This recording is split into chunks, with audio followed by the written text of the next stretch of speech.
Ibig sabihin, ikaw ang unang makakakita ng bangkay ko pagdating mo rito. Kung alam ko lang na mangyayari to, dapat sinabi ko na pala sa'yo kung ano talagang nararamdaman ko. Ang swerte ko dahil nahalikan ako ng isang katulad mo. Sobrang bilis ng tibok ng puso ko noon. Ayoko bang mamatay?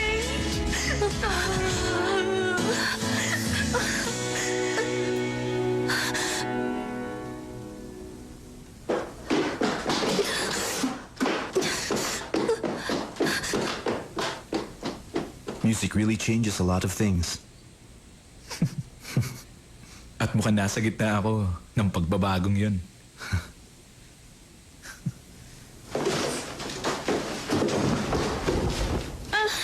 Ay, nakakahiya yun.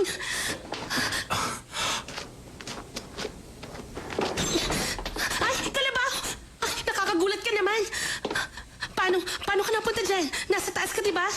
Mukhang ito na ang pagkakataon ko. Teka, ginagamit mo ang pagiging sundalo mo para makuha mo ang gusto mo. Hindi naman patas yun. May isa kasing doktor na nag-broadcast ng feelings niya. May lugar ang mga doktor sa media. Ikaw pa mismo nagsabi nun.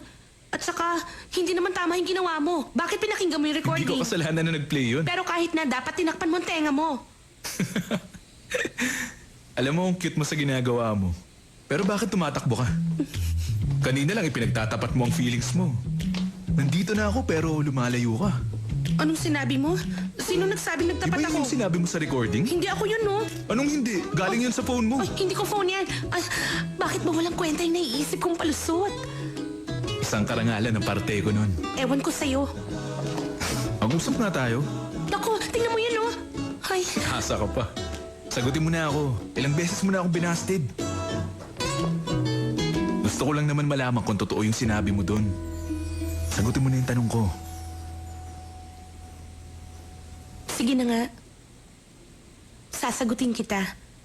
Kapag binitawan mo ako. Promise. Promise yan, ha?